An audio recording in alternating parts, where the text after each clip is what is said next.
What's up guys, this is Ozzy from Versus.com, and today we have a special video for you guys in which we're gonna look at the cameras of the iPhone 13 Pro Max and the Xiaomi Mi 11 Ultra.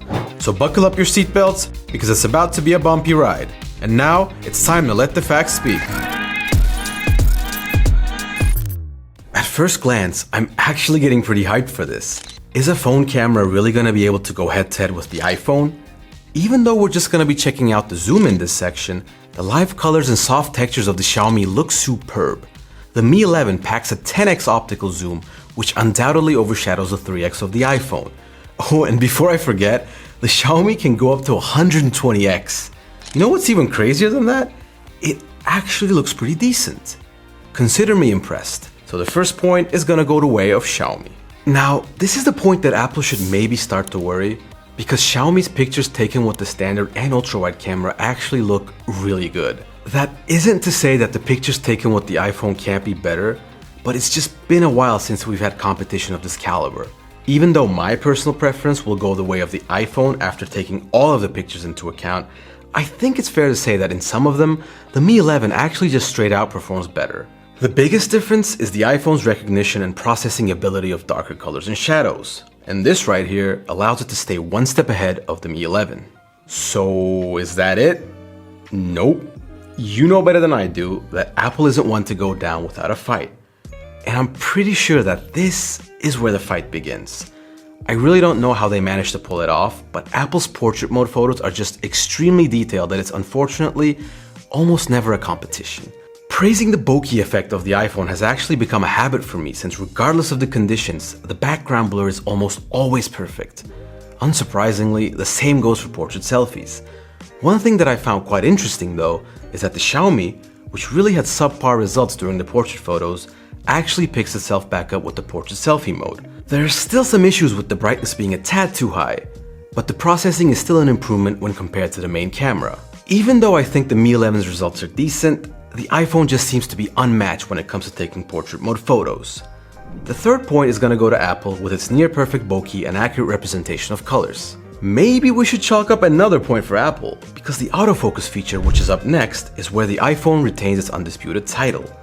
Let's not be too sure though, as Xiaomi definitely has managed to surprise us throughout this comparison. You can see the instant blurring in the background as the banana enters the frame of both phones, as the cameras scramble to stabilize the focus. However, the iPhone is once again quicker on the draw.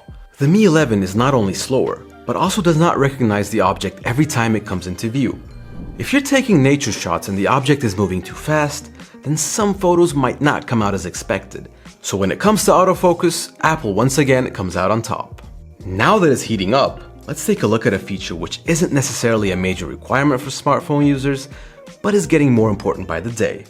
The macro mode is often an oversight both on the consumer and the producer's end, but major brands are giving it more attention as smartphones continue to improve.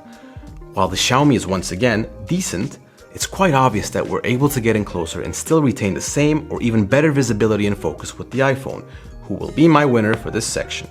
I should note that the lighting conditions were more than enough, and it's unlikely to get the same results outdoors if the weather is not sunny.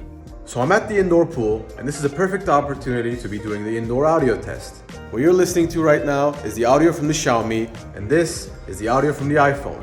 What do you guys think? Let us know.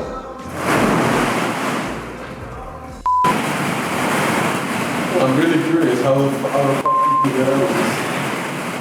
As to be expected, slow motion on high-end flagships give us good performance regardless of how you want to use it. One thing that did surprise me though is that Xiaomi put in a lot of extra work. You see, while the iPhone can do 240 FPS at 1080p, the Mi 11 can go up to 1920 FPS at the same resolution. Even the 480p in the video is enough to see the difference, which is why I'm going to be picking the Mi 11 when it comes to slow-mo. But when it comes down to video, I don't think either camera is able to get one up over the other. The iPhone has issues with saturation and actually looks like the software has an issue with balancing and separating the colors on the screen. The Mi 11, on the other hand, manages to understand and separate the colors much more accurately, but the brightness is tuned a bit too high, which makes the video harder on the eyes.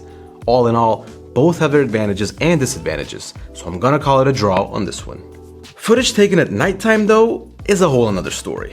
It's kinda disappointing that after seeing all the positives of the Mi 11, the camera just doesn't seem to be optimized enough for night photos.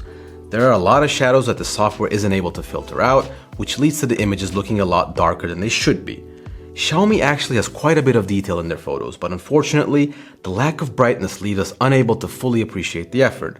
Of course, the iPhone is by no means perfect, as it also has its flaws at night, especially in instances where the brightness is increased over the required threshold. The extra lighting is there to compensate for the lack of natural light, sometimes leaving us with dull imagery. There are a few scenes that the Mi 11 was able to capture better than the iPhone, just like with the pictures taken at daytime, but in general, I must say that the iPhone is a more accurate representation of real life. It's worth mentioning that Xiaomi also has livelier colors and sharper imaging in their videos when there's enough light to go around, but there's too much noise in the exact opposite situation when there's a lack of light. This one was really close, but Apple edges forward in the slightest because the footage from the iPhone has less faults than the ones from the Mi 11. In conclusion, Xiaomi really outdid itself here. With a few touches here and there, I genuinely believe that the Mi 11 could give the iPhone a run for its money. It had been some time since Apple actually had decent competition when it came down to the software of the camera, so I believe that this was a refreshing challenge for all of us. In the end, the iPhone managed to pull through and come out on top in what I believe to be a very close contest between two high-end phones. If you like this really detailed review and want to keep supporting us, please hit that thumbs up button and subscribe to the channel to see more quality content. Take care, see you in the next one.